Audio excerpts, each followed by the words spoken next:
वक्रतुंड महाकाय सूर्यकोटि समप्रभ निर्विघ्नं कुरु मे देव सर्वकार्येषु सर्वदा।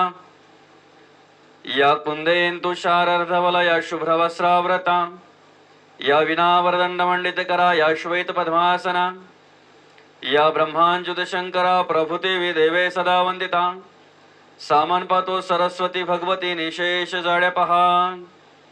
जय जय रघुवीर समर्थ।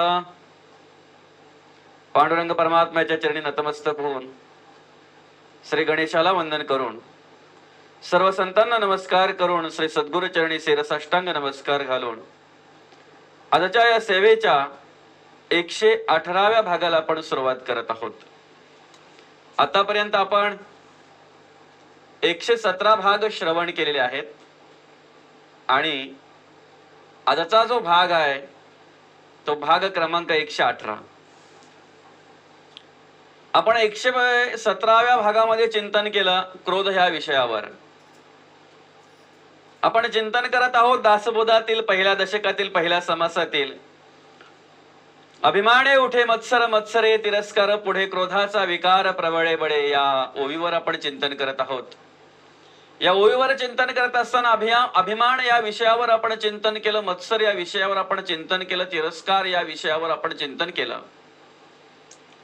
आता आपण मागच्या अर्थातच 117व्या भागापासून क्रोध या विषयावर आपण चिंतन करत आहोत. पुढे क्रोधाचा विकार प्रबळे बळे या चरणावर आपण चिंतन करत आहोत.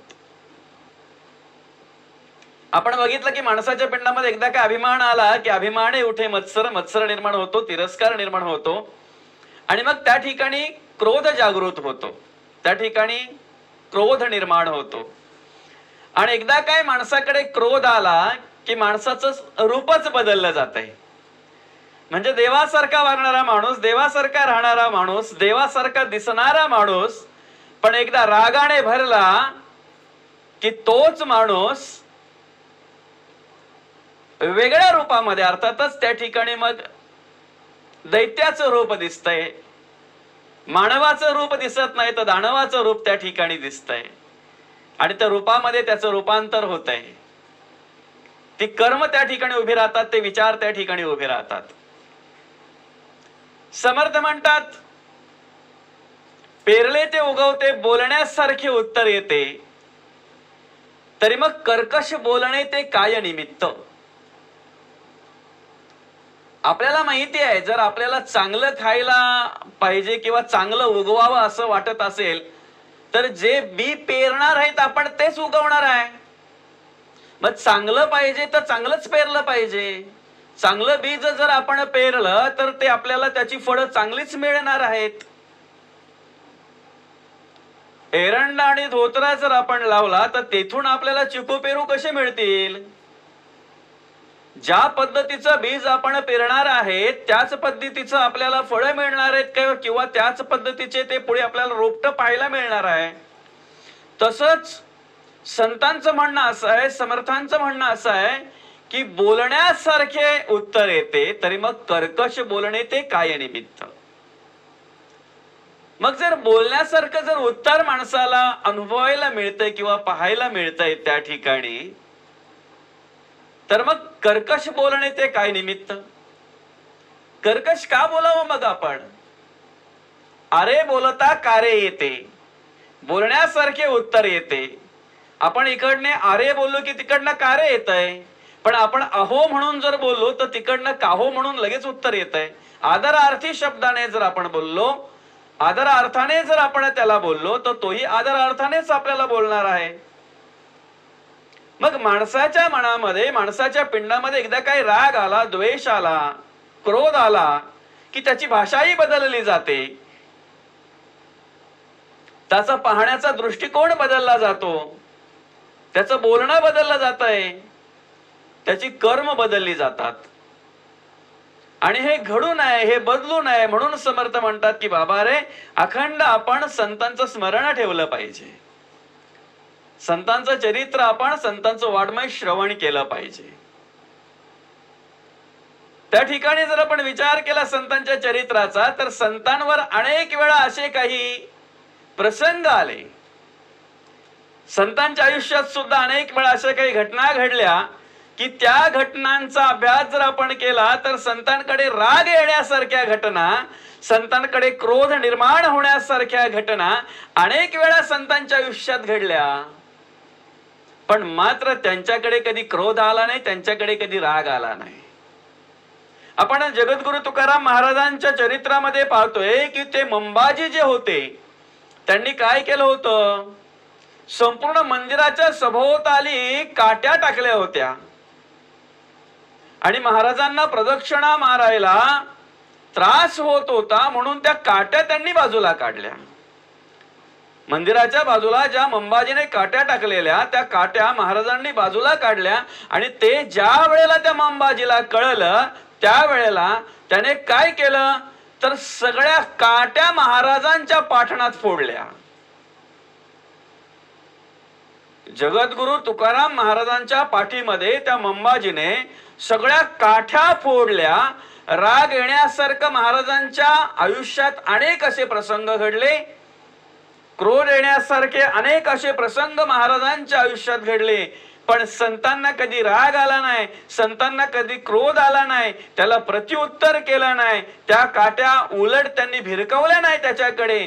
तर त्या ठिकाणी त्या जगद्गुरु तुकाराम महाराजांनी पांडुरंगाकडे नम्र प्रार्थना केली की देवा रे, तुझ्यात आणि माझ्यात अंतर पडेल असे वाईट विचार माझ्या पिंडात येऊ देऊ नका. जरी हा प्रसंग माझ्यावर आला असेल, जरी ही घटना माझ्या भोवती घडली असेल, तरी आपल्या दोघांमध्ये अंतर पडेल, देवा तुझ्यात आणि माझ्यात अंतर पडेल असे नको ते विचार माझ्या पिंडात येऊ देऊ नका. आणि उलटार्थी त्या मंबाजीच्या दारात जाऊन जगद्गुरु तुकाराम महाराजांनी विचारणा केली की बाबा रे, तुम्ही एवढ्या काट्या फोडल्या, काट्या मारल्या, पण तुमच्या हाताला तर त्रास झाला नाही ना, तुमच्या हाताला तेल चोळून देऊ का? हे विचार संतांचे असतात. आता त्यांच्याच पावलावर पाऊल ठेवण्याचा प्रयत्न आपण करतोय.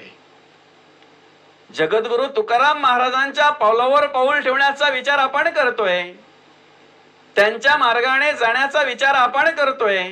मग आपण परमार्थ करत असताना, आपण समाज प्रबोधनाचं कार्य करत असताना, आपण कीर्तन प्रवचन निरूपण करत असताना, आपण चांगल्या मार्गाने वाटचाल करतोय, अशा प्रकारची उत्तम कर्म करत असताना जर काही अज्ञानी लोक आपला मत्सर करत असतील,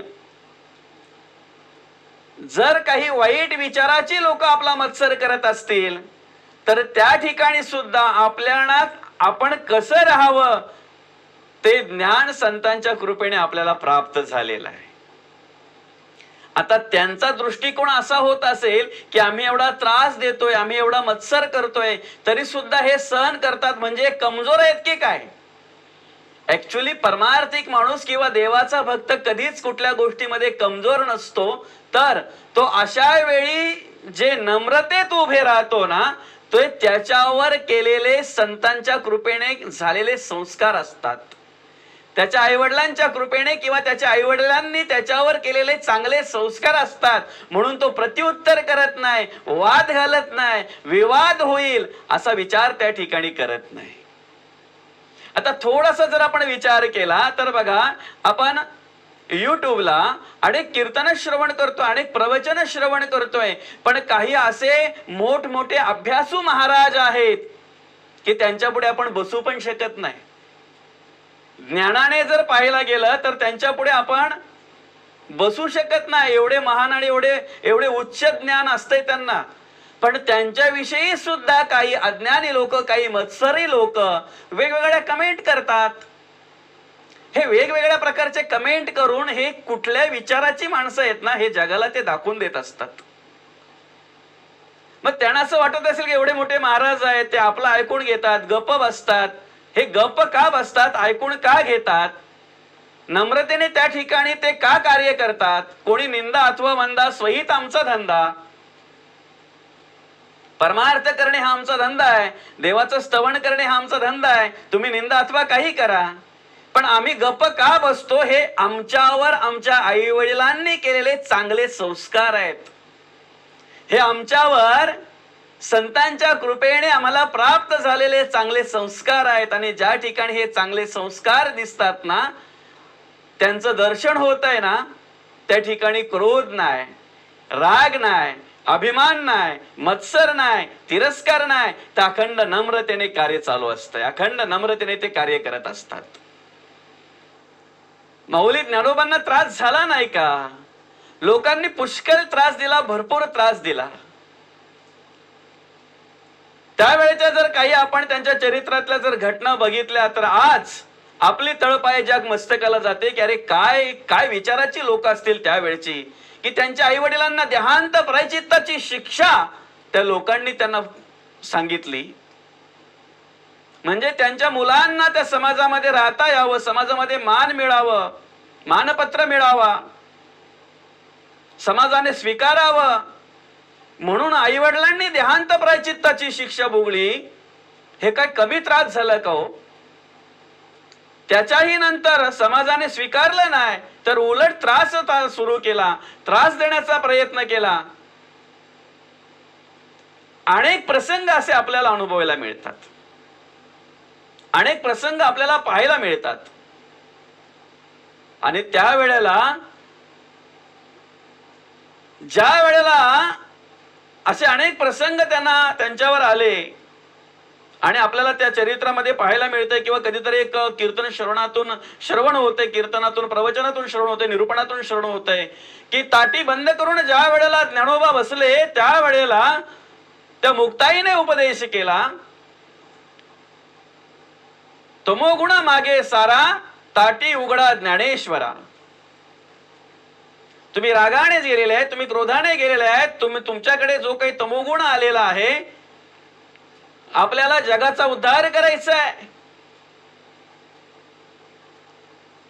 भगवंताने आपल्याला ज्या कारणास्तव पाठवलेला आहे, ज्या कामासाठी या पृथ्वीवर पाठवलेला आहे, भूलोकावर आपला अवतार आहे. अवतार पांडुरंग नाम ठेविले ज्ञानी. पांडुरंगाचा अवतार पण नाम ठेविले ज्ञानी. आणि ते पांडुरंगाचं कार्य आपल्याला करायचं आहे. ते भगवान श्रीकृष्णांचं कार्य धर्मस्थापनेचं आपल्याला करायचं आहे. आणि त्यासाठी आपण ह्या सृष्टीवर आलेलो आहोत, त्यासाठी आपल्याला भगवंताने पाठवलेला आहे. मग जो तुमच्याकडे जो विचार आलेला आहे तो विचार बाजूला सारा, तमोगुण मागे सारा आणि ताटी उघडा ज्ञानेश्वरा. अशी कितीतरी उदाहरणं आपल्याला पाहायला मिळतील. असे कितीतरी प्रसंग आपल्याला अनुभवायला मिळतील. चरित्र श्रवण करत असताना, वाचत असताना वाचायला मिळतील की अनेक असे प्रसंग घडले संतांच्या आयुष्यामध्ये की सहज क्रोध येऊ शकला असता, राग येऊ शकला असता, पण त्या ठिकाणी अनेक प्रसंग आले संतांवर. संत रडले नाहीत, संत रडले नाहीत. आणि आपल्या भाषेत सांगायचं म्हणजे संतांनी बदला पण घेतला नाही.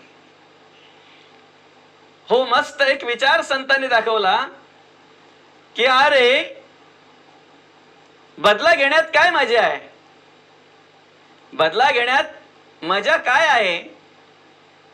जी बदला घेण्यात मजा नाही ना, ती मजा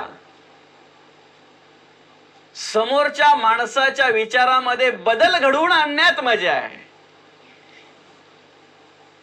बदला घेण्यात मजा नाही, तर जो माणूस आपल्याला त्रास देतोय, जो माणूस आपल्याला मत्सर करतोय आपला, त्याच्या विचारामध्ये बदल घडवून आणणं ह्यात सगळ्यात जास्त मजा आहे. आणि हे कार्य संत करत असतात. संतांना ज्यांनी त्रास दिला की नाही, त्यांचा बदला नाही संतांनी घेतला, त्यांना बदलवले, त्यांचे विचार बदलवले, त्यांची कर्म बदलवली. एवढंच नाही तर त्यांना पूर्णपणे बदलवलं. ज्यांनी खापर दिलं नाही त्यांना सद्गुरु पदापर्यंत नेलं. ज्या समाजाने स्वीकारलं नाही, ज्या समाजाने जवळ घेतले नाहीत, मत्सर केला, तिरस्कार केला, त्या समाजासाठी माऊली ज्ञानोबांनी काय लिहिलं? केवळ एका गावासाठी नाही, एका तालुक्यासाठी नाही, एका जिल्ह्यासाठी किंवा केवळ एका देशासाठी नाही, अवघ्या जगासाठी, अवघ्या विश्वासाठी केलेली प्रार्थना म्हणजे पसायदान. संपूर्ण विश्वासाठी केलेली प्रार्थना माऊलींनी ज्ञानोबांनी म्हणजे पसायदान. आता विश्वात्मके देवे येणे वागेज्ञ तोषावे तोषोणी मज द्यावे पसायदान. हे ज्यांनी स्वीकारलं नाही, ज्यांनी त्रास दिला, मत्सर केला, त्यांच्यासाठी नम्र प्रार्थना केली त्या पांडुरंग परमात्म्याकडे. किंबहुना सर्व सुखी पूर्ण होणी ती लोकी भजी जो आदि पुरुषी अखंडित. किंबहुना सर्व सुखी. काय नम्र प्रार्थना केली ती, काय मागणी केली पांडुरंग परमात्म्याकडे.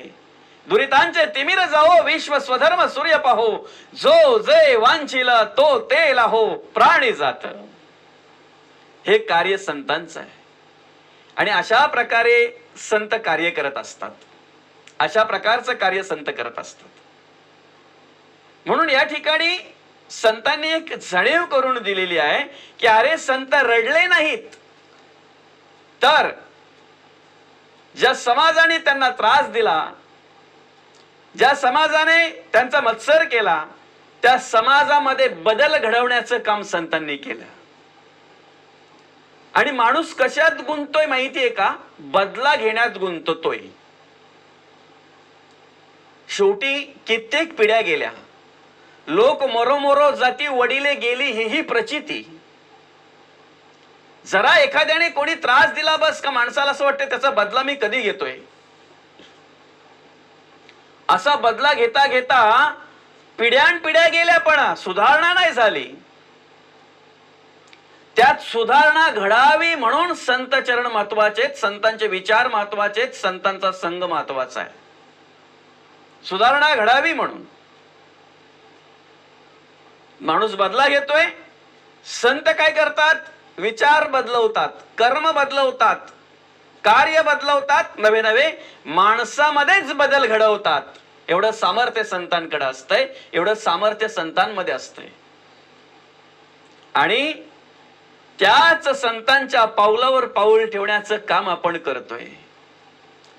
ज्या मार्गाने संतांनी कार्य केलं, ज्या मार्गाने संतांनी वाटचाल केली, त्याच मार्गाने वाटचाल करण्याचा प्रयत्न आपण करत आहोत. संत सामर्थ्य देत आहेत. अशा वेळी जर आपला कोणी मत्सर करत असेल, आपला जर कोणी तिरस्कार करत असेल तर आपल्याला राग येता कामा नये. तो मत्सर करणारा काय विचाराचा आहे ना, तो त्याची तो बरोबर विचार दाखवत असतो. किती खालच्या दर्जाच्या विचाराचा आहे ना तो, त्या मत्सरातून तो दाखवतोय. जर त्याला हे समाज प्रबोधनाचं कार्य पाहवत नाही, त्याला चांगले संतांचे विचार ऐकवत नाहीत किंवा ऐकण्यासाठी त्या ठिकाणी त्याच्याकडे मत्सर निर्माण होतो, तिरस्कार निर्माण होतो, म्हणजे तो त्याची पात्रता दाखवतोय की परमार्थ करण्याच्या पात्रतेचा तो अजून झालेला नाही. फक्त आव आणतोय, तो फक्त हावभाव दाखवतोय की मी मोठा परमार्थिक आहे, मी परमार्थ करतोय. अरे पण संतांचं स्तवन करणाऱ्याचं जर तू मत्सर करतोय, समाज प्रबोधनाचं कार्य करणाऱ्या माणसाचं जर तू मत्सर करतोय, कीर्तनकाराचा मत्सर करतोय, प्रवचनकाराचा मत्सर करतोय, निरूपणकाराचा जर मत्सर करतोय, तू संत चरित्र स्तवन करतात, जे संतांचं स्तवन जे करतात, अध्यात्म परमार्थ जे करतात, त्यांचा जर मत्सर होतोय तुझ्याकडून, तर तुझी पात्रता काय आहे ते तुझं तूच शोध बाबा. मग काय ते. आणि हे संतांनी दाखवून दिलं प्रत्येकाला. बदला नाही घेतला तर जेणेकरून त्यांचे विचार कसे बदलतील ना याचा विचार केला. म्हणजे महाराजांचं कीर्तन चालू असताना महाराजांना जर तो कधी मंबाजी दिसले नाहीत ना तर महाराज घरी जायचे, हात जोडायचे त्याला. अरे बाबा तू असल्याशिवाय कीर्तन करावं असं मला वाटतच नाही, तू दिसला ना की कीर्तनाला मजा येते. तो पण विचार करायचे, अरे ह्याला मी सकाळी मारला आणि आता संध्याकाळी आम्हाला कीर्तनाला बोलवायला आलाय. त्याला कारण काय? बदल घडवण्यासाठी संतांचा अवतार असतो. बदल घडवण्यासाठी संत येत असतात, बदल घडवायचं कार्य संत करत असतात आणि बदल घडवणं हाच त्यांचा उद्देश असतो. संतांचा हाच उद्देश असतो आणि तेच कार्य संत करत आहेत. तुमच्या आमच्याकडून बदल घडावा हे कार्य करणं. आपण दासबोध हा ग्रंथ घेतलेला आहे समर्थांचा, त्याच्यावर आपण एक समर्थांच्या कृपेने समर्थ सामर्थ्य देतात, पांडुरंग परमात्म्याच्या कृपेने सामर्थ्य मिळतंय आपल्याला, आणि हे निरूपण करण्याचं काम किंवा श्रवण करण्याचं काम आपण करत आहोत. पण विशेष करून ह्याच्यातून जेणेकरून समाज प्रबोधन कसं घडेल हा उद्देश एक फक्त आपला आहे, हा विचार एक आपल्या पिंडामध्ये आहे. जेणेकरून चांगले विचार प्रत्येक माणसापर्यंत कसे पोहोचतील आणि काहीतरी विचार हे श्रवण करून माणसामध्ये थोडाफार बदल कसा होईल, हाच एक उद्देश ह्या कार्याच्या मागचा आहे. हे जे काय आपण कार्य करतोय याच्या मागचा एक हाच उद्देश आहे. आणि त्याच उद्देशाने निस्वार्थपणे आणि निरापेक्षेने आपण हे कार्य करत आहोत. खरं म्हणजे आतापर्यंत आपले 117 भाग पूर्ण झालेले आहेत. आजचा जो भाग आहे तो 118वा. तुमच्या सगळ्या श्रोत्यांच्या आशीर्वादाने, समर्थांच्या कृपेने, पांडुरंग परमात्म्याच्या कृपेने, संतांच्या सामर्थ्याने हे कार्य आपण करत असतो, करत राहू आणि करत राहणार पुढे. त्यामध्ये विशेष करून तुम्हासारख्या सर्व श्रोते मंडळी जे आहेत, तुम्हासारखे सगळे श्रोत्यांचा जो आशीर्वाद आहे, त्या आशीर्वादामुळेच आपण पुढे पुढे पुढे पुढे वाटचाल करत आहोत. असाच तुमचा आशीर्वाद शेवटपर्यंत मिळेल अशी एक अपेक्षा करतोय. समर्थांचं सामर्थ्य मिळेल. समर्थ सामर्थ्य देत असतात. पांडुरंग परमात्म्याच्या कृपेने त्यांचं कार्य आहे, धर्मस्थापनेचं कार्य आहे. हे कार्य पांडुरंग परमात्मा आपल्याकडून करून घेत असतो, समर्थ आपल्याकडून करून घेत असतात, आणि शेवटपर्यंत देवाचं सामर्थ्य आपल्याला मिळेल यात शंकाच नाही. कोणी किती जरी मत्सर केला, कोणी किती जरी तिरस्कार करण्याचा प्रयत्न केला, तरी आपण देवाचं कार्य करतोय, आपण देवाचं चरित्र श्रवण करतोय, आपण समर्थांचं निरूपण श्रवण करतोय, आपण पांडुरंग परमात्म्याच्या प्रवचन श्रवण करतोय, हे आपण स्मरणात ठेवून हे कार्य आपण करत आहोत. त्यामुळे कोण काय बोलतंय, कोण कशी चर्चा करतंय, कोणाचे विचार काय आहेत, आपल्या कार्याविषयी कोण कशा प्रकारची चर्चा करतंय, ह्याच्याशी आपल्याला गरज नाही किंवा त्याच्यावर आपल्याला विचार करायला वेळही नाही. उलट आपण समर्थांकडे, पांडुरंग परमात्म्याकडे अखंड निवेदन करत असतो, प्रार्थना करत असतो की देवा रे, तुझं जास्तीत जास्त स्तवन आमच्याकडून कसं घडेल, हाच एक विचार आमच्या पिंडामध्ये आहे. तुझं जास्तीत जास्त स्तवन आमच्याकडून घडावं म्हणून ती वेळ आम्हाला द्या. पांडुरंग परमात्म्याकडे हे निवेदन आहे, समर्थांकडे हे निवेदन आहे की जेणेकरून देवाचं स्तवन आपल्याकडून जास्तीत जास्त कसं घडेल. आध्यात्मिक परमार्थिक श्रवण आपल्याला जास्तीत जास्त कसं होईल, हे एक प्रार्थना आपण देवाकडे अखंड करत असतो. आणि त्यासाठी देवही आपल्याला सामर्थ्य देत असतात. आणि देवाच्या सामर्थ्याने, पांडुरंग परमात्म्याच्या कृपेने हे कार्य चालू आहे. नक्कीच. मग कोणी काही बोले नाका, कोणी कशाही प्रकारची चर्चा करून आपल्याला त्याच्याशी आवश्यकता का, आपल्याला त्याच्याशी गरज काय. तो राग आपल्याकडे येता कामा नाही, तो क्रोध आपल्याकडे येता कामा नाही. आणि जर संतांचं कार्य आपण करतोय, संतांची सेवा आपण करतोय, संतांच्या पावलावर पाऊल ठेवून जर आपण वाटचाल करतोय आणि त्यावेळेला जर आपल्याला राग आणि क्रोध येत असेल तर आपण समजावं, आपण अजून त्या पात्रतेचे नाहीत. कारण जगद्गुरु तुकाराम महाराजांनी मांडलेलं आहे, येथे पाहिजे जातीचे येड्या गबाळाचे काम नव्हे. जातीचे म्हणजे वेगळ्या ज्या काही जाती आहेत, आपल्या व्यवहारास्तव ज्या काही द्वैतामध्ये निर्माण केलेल्या जाती आहेत, त्या जाती नाहीत.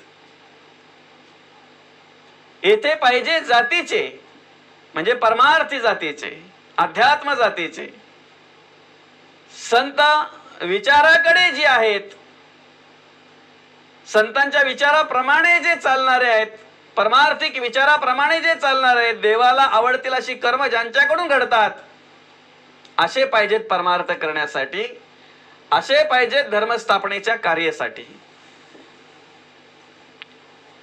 परमार्थामध्ये पळपुटी भूमिका नको. एखाद्याने द्वेष केला, मत्सर केला, तिरस्कार केला म्हणून लगेच आपण ते काम थांबवायचं, आपण ते कार्य थांबवायचं, अशी पळपुटी भूमिका नको. कोणीतरी मत्सर करतोय म्हणून नामस्मरण सोडून द्यायचं, कोणीतरी तिरस्कार करतोय, मत्सर करतोय म्हणून त्याची उपासना सोडून द्यायची, देवपूजा करणं सोडायचं, अशी पळपुटी भूमिका परमार्थात नको. परमार्थात एक निष्ठेने उभं राहता आलं पाहिजे. कोणी कितीही त्रास देईना का, देवाची पूजा करणं माझं कर्तव्य आहे, देवाची उपासना करणं माझं कर्तव्य आहे, देवाचं नामस्मरण करणं माझं कर्तव्य आहे. कोणी काहीही बोले नाका, कोणी कुठल्याही प्रकारे चर्चा करे नाका, पण देवाचं स्तवन करणं हे माझं कर्तव्य आहे. समाज प्रबोधनाचं कार्य करणं हे काम आम्ही हाती घेतलेलं आहे. हे काम भगवंताने आमच्या हाती दिलेलं आहे किंवा भगवंताच्या कृपेने आम्ही करत आहोत. देव आमच्याकडून करून घेतोय. मग देव जर आमच्याकडून ते कार्य करून घेतोय, तो लोकांनी किती जरी त्रास दिला तरी आपण ते थांबवता कामा नये. आपण त्या लोकांच्या बोलण्याचा विचार करता कामा नये. लोक बोलतात म्हणून आपण थांबता कामा नये. आपण सरळ पुढे जात राहायचं, आपण सरळ पुढे ते कार्य करत राहायचं. उलट लोक बोलतात आपण वाढवत राहायचं. रोज अर्धा तास उपासना करतोय, रोज अर्धा तास देवपूजा करतोय, 1 तास करायची का? त्याच्यातून आपल्याला सामर्थ्य मिळेल लोक बोलतात ते सहन करण्यासाठी. विषय एवढाच आहे की एकदा अभिमान आला की मत्सर येतो, मत्सराला तिरस्कार येतो, पुढे क्रोधाचा विकार प्रबळे बळे. मग क्रोध आल्यानंतर माणसाची अवस्था काय घडते ती घडू नये, त्यासाठी हे सगळं निरूपण संत दाखवत असतात, समर्थ देत असतात. समर्थ म्हणतात, बाबा रे, संतांच्या आयुष्यात अशी कितीतरी घटना घडलेल्या आहेत, असे कितीतरी प्रसंग आलेले आहेत. आपण अनेक वेळेला निरूपणातून आहे, अनेक वेळेला प्रवचनातून कीर्तनातून श्रवण करतोय की तुकाराम महाराजांनी ज्या वेळेला त्यांना ते ऊस दिलं, ऊसाची मोळी दिली, त्यावेळेला ते ऊसाच्या मोळीतून वाटत आले रस्त्यामध्ये, कोणी मागितलं का दिलं, कोणी मागितलं का दिलं. आणि घरी आल्यानंतर फक्त एकच टिपरा ज्या वेळेला ते घेऊन आले त्यावेळेला त्या आईंनी विचारलं की एवढंच का? त्यावेळेला त्यांनी सांगितलं की म्हणे असं असं झालं. आणि रागाने एका टिपऱ्याची अनेक टिपरी केली. रागाने असं म्हणतात की महाराजांच्या पाठीमध्ये त्या टिपरी ज्या वेळेला मारली त्यावेळेला एका टिपरीची अनेक टिपरी झाली, उसाचे तुकडे झाले. पण त्यावेळेला जगद्गुरु तुकाराम महाराजांच्या मुखातून आले शब्द, बरं झालं मोडायचा त्रास वाचला. आता हे कलियुग आहे आणि या कलियुगामध्ये ती स्थिती तर काय शक्य नाहीये. आणि आपली बाई पण त्या स्थितीपर्यंत जाणार नाहीये, कारण तिला माहिती आहे की आपला पती म्हणजे कोणाचा अवतार आहे. फक्त एवढंच की आपण परमार्थ करतोय हे स्मरण पाहिजे, आपण देवाचे भक्त आहोत हे स्मरण पाहिजे. आणि आपण जे देवाचे भक्त म्हणून काम करतोय की नाही, लोकांचा पाहण्याचा दृष्टिकोन आपल्याकडे त्या अर्थी आहे की हा समर्थांचा दास आहे, हा पांडुरंग परमात्म्याचा भक्त आहे. मग भक्त जर आपण आहोत पांडुरंगाचे, समर्थांचे दास म्हणून जर आहोत, तर त्या पद्धतीची कर्म आपल्याकडून घडली पाहिजेत. कदापिही जरा सुद्धा कधी राग किंवा क्रोध येता कामा नये आणि ते येऊ नये, आपल्याकडून ती वाईट कर्म घडू नयेत, अशी नम्र प्रार्थना आपण समर्थांकडे करूया. हे कार्य जे आपण हाती घेतलेलं आहे, हे कार्य आमच्या शेवटच्या श्वासापर्यंत समर्थांनी करून घ्यावं. पांडुरंग परमात्म्याने त्यासाठी आम्हाला सामर्थ्य द्यावं, ही नम्र प्रार्थना, ही नम्र निवेदन आपण करूया. आणि आजची ही झालेली सेवा समर्थांच्या चरणी अर्पण करून आजच्या या भाग क्रमांक 118 या सेवेला या ठिकाणी पूर्णविराम देऊया. रामकृष्ण हरी, रामकृष्ण हरी, रामकृष्ण हरी.